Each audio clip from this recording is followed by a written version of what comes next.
Hey everyone, this is Lyra here for Pangolin KVANT at Prolight Sound 2023. As you can see, we got a lot going on, a lot of interest in what's changed. So let's take a look at what's changed for KVANT and Pangolin. I can be a weapon.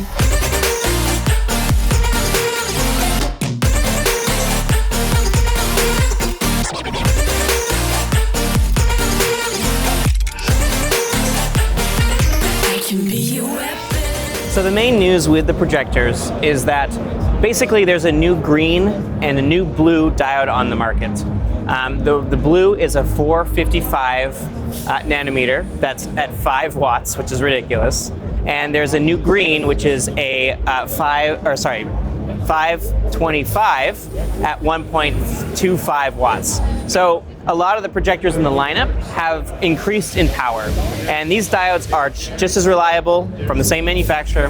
They have the same beam specifications, and they're the same price as the old diodes, so it's kind of a no-brainer to upgrade. But it has shaken up the lineup quite a bit, and this has allowed us also to create some new models in the range in more higher powers. So let's take a look. The brand new big things that you're going to be looking at is going to be the Clubmax 24 and 40. These are now capable of being made with these new diodes in this same case as the Clubmax 15 was. So now you can get up to 40 watts in a case this size, which is pretty amazing and pretty ridiculous that we're able to do that, and those diodes are the reason that that's possible. You also notice things like the beam brush. We now have a 7 watt version instead of a 6800. There's actually more inside than that, but it's a little bit of a change and there's shake up there. Basically, if there's a change, it's now using these new diodes, which are more powerful, the same, and they're actually closer to the wavelength that people really want. So the blue is a little bit closer to a lighter blue, and the green is slightly closer to the old 532 that people, they dream for. So this has also come across the line, including the new spectrums. Obviously, we changed pretty quick, but these new diodes are just worth it. So instead of the 30 ROGB, we have the 34. Instead of what was the 33 RGBY is now the 37. And we now have a 55 RGBY. The atoms also, in this case, have changed up, and we have our 42 and we have our 58 now. So, we're talking 60 watts in this case, and we're talking 40 watts in that case. It's really ridiculous how much power we're able to stuff into these projectors now, which is, we couldn't have dreamed of that for a while. Similarly, we have our logo loss. The logo loss internals are basically the internals of a Clubmax, so this has similarly received a significant bump. Most people are familiar with the 3000 and the 6000. Well, the 3000 has a little bit more power, but it's still called the 3. We now have the 6500. We have a 10 watt, a 24 watt, and a 40 watt. So you can get a 40 watt logo loss now, which is, again, ridiculous, but awesome. And so the whole range has kind of received this update using these new these new diodes. And it's allowing us to do some cool, unique things with the beams and getting more power and better colors that you want anyway. So that's basically what's going on. It's the whole range. It's a lot of stuff. It's a lot to take in, but these diodes are just worth doing the upgrade for.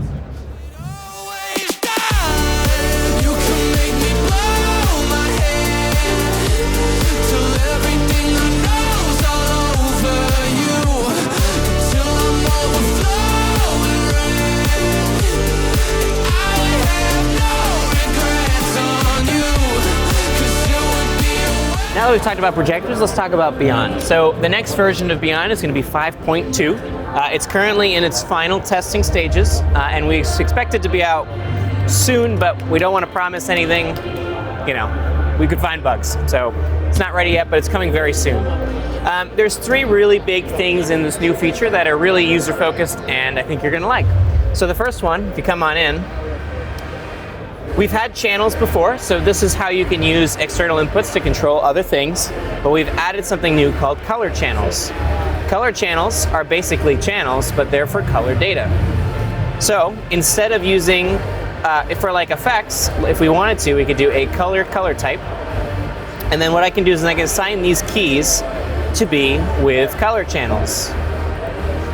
So I can say color channel 1 on the first one, color channel 2 on the second one, and color channel 3 for the third one. Then in here, I can change the color of these colors in the color channel, and it'll change the effect. This will allow you to use color effects that maintain the pattern inside of your effect, but recolor them for what you need. So we kind of imagine you maybe building a whole kind of page of effects that use color effects that have these color channels tied, and then all you need to do is adjust those 3 colors, whether it is from PangoScript or from DMX or possibly a UI element that we might work on. You can change your color effects without changing the intent of the pattern. So a lot of people use color effects for patterns, and so that's a way that we can kind of maintain those patterns but change the color for the effect that you need at that moment, especially when an LD springs a new color palette on you. So look for that. The next thing that we have that's going to be really interesting is we have custom DMX profiles. So for DMX Server, you can now create your own custom profile. This may be useful if you just want to lighten up the parameter load on your profile, but it will be also useful to kind of create what you need and add what you need. Plus, you can add permanent effects. So what that means is you can basically use the Beyond Effect Engine, tie it to parameters, and use it from your console. So you can imagine something like a cloning effect, like a roto clone, being tied to parameters so that you can have your own prisms.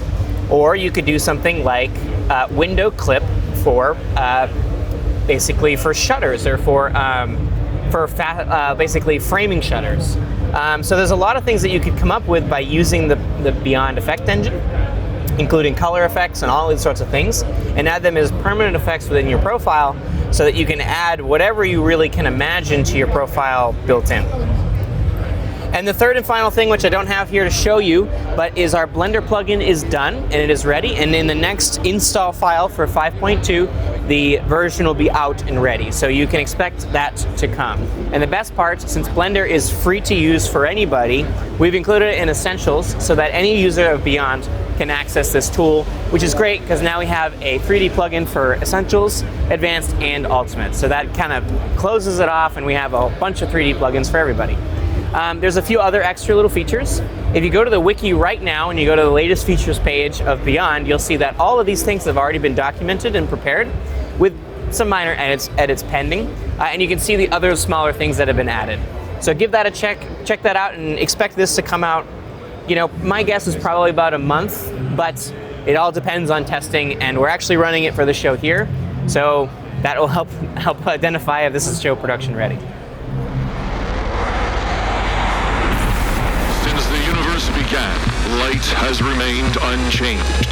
Now, man has created a new kind of light with powers and properties unlike anything that existed before. Laser light.